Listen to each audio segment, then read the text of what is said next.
Dear students, मैं हूं doctor Shashi Chawla, associate professor home science, government Meera girls college Udaipur. हम जिस विषय पर बात कर रहे थे वो था प्रेगनेंसी यानी कि गर्भावस्था। उसी टॉपिक को आज हम कंटिन्यू करेंगे और आज हम बात करेंगे गर्भावस्था के दौरान शारीरिक परिवर्तन, यानी कि जब भी कोई लेडी प्रेग्नेंट होती है या वो इस स्टेज में आती है गर्भावस्था की, तो कौन कौन से चेंजेस, कौन कौन से फिजिकल चेंजेस यानी कि शारीरिक परिवर्तन जो हैं उसमें देखने को मिलते हैं। तो इस बारे में हम आज चर्चा करेंगे। तो जब भी कोई स्त्री प्रेग्नेंट होती है यानी कि गर्भावस्था की स्थिति में होती है, तो इस दौरान शरीर के कुछ अंगों में अक्सर परिवर्तन देखने को मिलते हैं। तो पहला ये है कि उसकी बैक में पेन हो सकता है। जो भी सिम्टम्स, साइंस या आपको जो भी जानकारी इस बारे में दी जा रही है, ये ज़रूरी नहीं है कि वो हर एक महिला में ये चीज़ें देखने को मिलें। कुछ में ये हो सकते हैं, कुछ महिलाओं में नहीं भी हो सकते हैं। तो एक पॉसिबिलिटी रहती है। पहला है कि पीठ में दर्द हो सकता है और इस दौरान जो है बहुत ज़्यादा एक्सर्शन नहीं लेना चाहिए, हल्का फुल्का कार्य करता रहना चाहिए, एक्टिव रहना चाहिए, लेकिन इस तरह का कुछ भी काम ना किया जाए कि उसके बैक में पेन हो जाए। पाँव में पेन हो सकती है, प्रेगनेंसी के दौरान सूजन आ सकती है, क्योंकि इस गर्भावस्था के दौरान जो है महिला के ऊपरी हिस्से का वजन काफ़ी बढ़ जाता है और उसका जो प्रेशर है वो पाँव के ऊपर पड़ता है, इसलिए पाँव में हल्की फुल्की पेन की संभावना हो सकती है, लेकिन this is not necessary in all cases. Headache हो सकता है, सुबह सुबह सिर में भारीपन हो सकता है, लेकिन ज़रूरी नहीं है कि हर एक महिला में देखने को मिले। तो इसके लिए ज़रूरी है कि वो अच्छी साउंड स्लीप ले, अच्छी निद्रा ले, तो ऐसी समस्या की सामना जो है उसे ऐसी समस्या का सामना नहीं करना पड़ेगा। और हल्का फुल्का ब्रेस्ट में पेन हो सकता है, लेकिन उसके लिए थोड़ा सा केयर की जा सकती है, उसमें कोई ज़्यादा वरिड होने की बात नहीं होती है। तो ये कुछ सिम्टम्स हैं और कुछ हार्मोनल चेंजेस के कारण ये चीज़ें देखने को मिलती हैं। हल्का फुल्का पेट में, स्टमक में पेन हो सकता है, इसलिए जो उसका खाना है, डाइट है, उसके ऊपर ध्यान देना चाहिए, यानी कि ज़्यादा मसाले वाला सामान नहीं होना चाहिए, बहुत भारी हैवी आइटम्स का प्रयोग नहीं करना चाहिए। हल्का फुल्का खाना जो है, इस तरह का खाना उसको दिया जाए कि उसके न्यूट्रिएंट्स की जो है कमी जो है उसमें पूरी हो और उसे किसी भी तरह की समस्या ना हो। तो इन सब बातों का ध्यान जो है रखना चाहिए।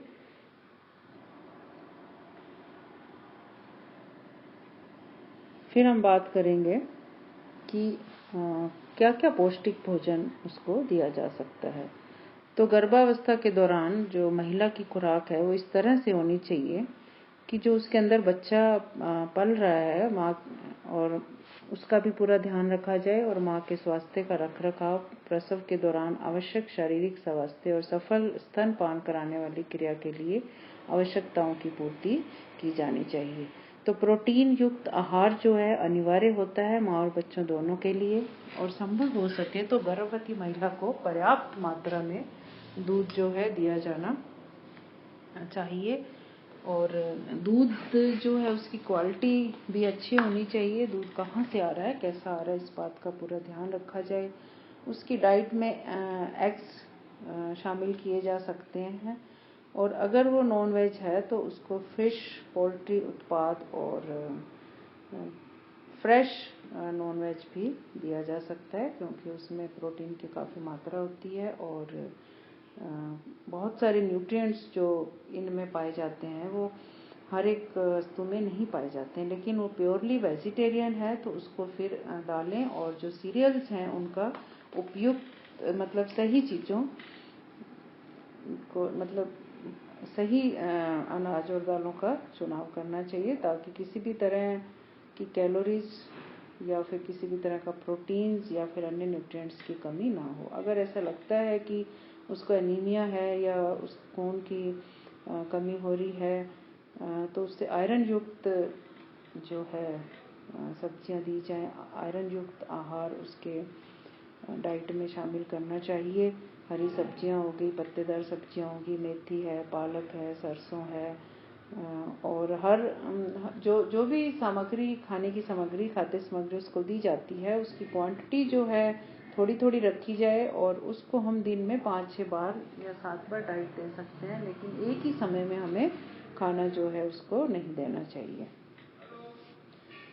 माँ को बहुत अधिक शुगर का प्रयोग ना करे, वो चीनी के स्थान पर गुड़ का प्रयोग या फिर जो शक्कर आती है, मतलब कि जैगरी पाउडर आता है, उसका अगर उपयोग किया जाए तो उसमें एक तो आयरन की मात्रा बहुत होती है और एक जो है वो किसी तरह का नुकसान उससे नहीं होता है। बाजरे का प्रयोग किया जा सकता है, तिल का प्रयोग किया जा सकता है, हरी पत्तेदार सब्जियां आपको बताया ही है, और कुछ चीज़ें जो हैं सीज़न के हिसाब से प्रयोग में लाई जाती हैं, जैसे बाजरा है, तिल है, तो सर्दियों में ये काफ़ी फायदा करते हैं। फिर है कि शिशु की हड्डियों और दांतों का भी ध्यान रखा जाए और साथ साथ में माँ की भी हड्डियों और दांतों को ध्यान में रखते हुए कैल्शियम बहुत अनिवार्य होता है, तो कैल्शियम युक्त आहार जो है हमें देना चाहिए। तो मैक्सिमम कैल्शियम जो है मिल्क एंड मिल्क प्रोडक्ट्स में पाया जाता है। रागी में बहुत अधिक कैल्शियम होता है, सीरियल्स की बात करें, और बाजरे में भी कैल्शियम होता है, तो इन सब चीज़ों को उसके आहार में सम्मिलित करना चाहिए। तो जो उसकी डाइट है, यानी कि वो पौष्टिक भोजन होना चाहिए। अगर हम उसको पौष्टिक भोजन प्रोवाइड करेंगे तो उसके मतलब बॉडी में किसी भी तरह के जो न्यूट्रिएंट्स हैं उनकी कमी नहीं आएगी। फिर विटामिन की बात करें तो विटामिन भी डाइट में बहुत महत्वपूर्ण भूमिका निभाते हैं। विटामिन ए है, विटामिन सी है, B12 है। तो किन चीज़ों में कौन सा विटामिन पाया जाता है उसकी जानकारी उसको होनी चाहिए। तो विटामिन ए है, विटामिन सी के लिए उसको जो भी सीजनल वेजिटेबल्स और फ्रूट्स आ रहे हैं वो सब लेना चाहिए। जैसे आंवले में विटामिन सी भरपूर पाया जाता है, और जितने भी जूसी फ्रूट्स होते हैं सभी में विटामिन सी होता है। तो ये सब हरी पत्तेदार सब्जियां हैं, पहले भी बताया आपको। और जो खट्टे प्रकार के फल होते हैं उन सभी में बहुत अधिक विटामिन सी पाया जाता है। तो उसकी आवश्यकता को देखते हुए इन सब चीज़ों को उसके भोजन में सम्मिलित करना अनिवार्य होता है, ताकि किसी भी न्यूट्रिएंट की कमी, विटामिन की कमी जो है उसके आहार में नहीं होनी चाहिए। तो इन सब बातों का अगर ध्यान रखा जाता है तो किसी भी तरह की समस्या जो है उसको नहीं झेलनी पड़ेगी। और विटामिन ए जो है आँखों के लिए बहुत फ़ायदेमंद होता है, तो इसलिए सभी न्यूट्रिएंट्स जो हैं उसके आहार में सम्मिलित होने चाहिए। और अगर कहीं किसी तरह की सूजन देखने को मिलती है तो थोड़ा सा कम नमक वाला भोजन लेना चाहिए, और बहुत अधिक नमकीन चीज़ें, तली भुनी चीज़ों का प्रयोग नहीं करना चाहिए। और हाई प्रोटीन युक्त खुराक ली जानी चाहिए, ये जैसे आपको बताया ही है। फिर है कि कितना गृहिणी के ऊपर कार्यभार कितना है, उसको कितना काम करना पड़ रहा है, तो कार्यभार को ध्यान में रखना चाहिए कि बहुत अधिक एक्सर्शन जो है वो ना करें, बहुत अधिक कड़ी मेहनत ना करें, क्योंकि अत्यधिक काम करने से या बहुत अधिक शारीरिक कर्म करने की वजह से जो है गर्भपात की प्रॉब्लम्स हो सकती हैं, या फिर प्री मैच्योर बच्चा पैदा हो जाता है। तो इन सब बातों का पूरा ध्यान रखते उसको विश्राम लेते रहना चाहिए बीच बीच में। अगर वो लेडी बिल्कुल स्वस्थ है तो ऐसा नहीं है कि पूरा दिन वो सोती रहे और विश्राम करती रहे, ऐसा भी नहीं है। अगर वो स्वस्थ है तो उसको एक्टिव रहना चाहिए, हल्के फुल्के काम करते रहना चाहिए, और लेकिन बीच बीच में विश्राम करना चाहिए। बहुत अधिक और बहुत भारी काम जो है उसको नहीं करना चाहिए, और नींद जो है पूरी लेनी चाहिए। साउंड स्लीप जो है इसके लिए जरूरी है, 8 से 10 घंटे का नींद जो है उसको लेनी चाहिए। और इन सब बातों का ध्यान रखा जाए तो किसी भी तरह की समस्या जो है उसका सामना नहीं करना पड़ेगा। हमेशा जो है जो भी, क्योंकि उसके पेट में एक बच्चा पल रहा होता है और उसके खुराक को भी उसे पूरा करना पड़ता है। तो वो जो खुराक उसके अंदर जाती है वो माँ के ब्लड से ही जाती है, उसी के ब्लड से बच्चे को सींचा जाता है। तो इन सब बातों का जो है ध्यान रखना चाहिए ताकि माँ और बच्चा दोनों स्वस्थ रहें। फिर ये है कि गर्भावस्था अगर है तो कई तरह की बीमारियों का सामना भी करना पड़ सकता है, लेकिन ज़रूरी नहीं है कि हर एक महिला में ये सब देखने को मिले। तो गर्भावस्था के दौरान जो है ये अरुचिकर होता है और असुविधाजनक होता है अगर उसको कोई बीमारी हो जाती है, क्योंकि गर्भावस्था अपने आप में ही एक असुविधाजनक स्थिति है और इसके दौरान जो है दवाइयाँ वर्जित होती हैं। अपने आप से कोई भी दवाइयों का सेवन जो है उसको नहीं करना चाहिए। अगर किसी तरह की कोई समस्या उसको अचानक हो जाती है या फिर डॉक्टर की सलाह से ही लेनी चाहिए, लेकिन सावधानी बरती जाए और किसी भी तरह के संक्रमण और बीमारियों से उसे सावधान रहना चाहिए। उसे ध्यान रखना चाहिए कि उसको मच्छर वगैरह नहीं काटें। किसी भी जो वातावरण है वो साफ सुथरा होना चाहिए ताकि भी किसी तरह की समस्या या बीमारी का उसको सामना ना करना पड़े। व्यक्तिगत साफ सफाई का ध्यान रखा जाए, प्रतिदिन उसको स्नान करना चाहिए, उसका सर से पांव तक पूरी सफाई रखनी चाहिए, अपने नाखून साफ रखने चाहिए, हाथ पैर साफ रखने चाहिए और जो उसका पहनावा है, मतलब वो क्या पहनती है, वो ढीले वस्त्र जो है उसको पहनने चाहिए, सूती वस्त्र पहनने चाहिए, मौसम के अनुसार कपड़े प्रयोग में लाने चाहिए। तो इन सब बातों का अगर ध्यान रखा जाएगा तो हर तरह की बीमारी से अपने आप को बचा करके रख सकती है और उसको किसी भी तरह की समस्या जो है उसके सामने नहीं आएगी। फिर एक डाउट रहता है महिलाओं के मन में कि जब वो प्रेग्नेंट होती है तो क्या उन दिनों में उससे इंटरकोर्स करना चाहिए या नहीं। तो ये अक्सर जो है सवाल जो है उनके माइंड में रहता है और उनको डॉक्टर से इसकी जानकारी भी लेनी पड़ती है। लेकिन कुछ महिलाएं जो हैं ये बात पूछते हुए थोड़ा उनको शंका होती है। तो जहाँ तक इस बात के बारे में हम चर्चा करेंगे वो ये है कि संभोग जो है इस दौरान सुरक्षित रहता है, लेकिन गर्भावस्था जो है वो सामान्य होनी चाहिए। कई बार ऐसे होता है कि कई तरह की कॉम्प्लिकेशंस होती हैं, डॉक्टर के द्वारा कंप्लीट रेस्ट, पूर्ण बेड रेस्ट बता दिया जाता है, तो उस केस में जो है फिर गर्भपात होने का खतरा रहता है, इसलिए उसे सावधानी बरतनी पड़ती है। तो इस चीज़ का ध्यान रखा जाए। फिर यह कि प्रसव पूर्व तथा जटिलता के लिए क्या तैयारी करनी चाहिए। तो प्रसव के दौरान होने वाली जो अधिकांश जटिलताएं या समस्या होती हैं उसके बारे में पहले से हम कुछ नहीं कह सकते हैं, इसलिए जो भी संभावित आपात स्थिति के लिए तैयारी होती है उसको हमें रखना चाहिए। सभी गृहिणियां महिलाओं को किसी भी संस्थागत प्रसव के लिए ही प्रोत्साहित करना चाहिए और जहाँ तक हो सके घर पे जो है डिलीवरी अवॉइड की जानी चाहिए, क्योंकि किस समय कौन सी समस्या सामने आ जाए, जटिलता को झेलना पड़े, कुछ कहा नहीं जा सकता है, इसलिए इन सब बातों का ध्यान रखना चाहिए। तो अगर कोई भी संकेत इस तरह का मिलता है तो उसको तुरंत जो है ले जाना चाहिए हॉस्पिटल में।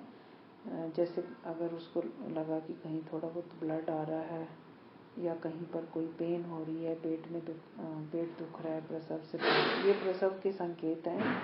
या जो पानी की थैली होती है वो फट चुकी है या योनि मार्ग से कुछ द्रव पदार्थ निकल रहा है, तरल पदार्थ आ रहा है, या किसी भी इस तरह का कोई सिम्टम्स जो लगता है उसको कि ये सही नहीं है, तो तुरंत जो है हॉस्पिटल उसे ले जाना चाहिए। किसी भी तरह का खतरा का संकेत है तो उसको कैसे निपटा जाएगा।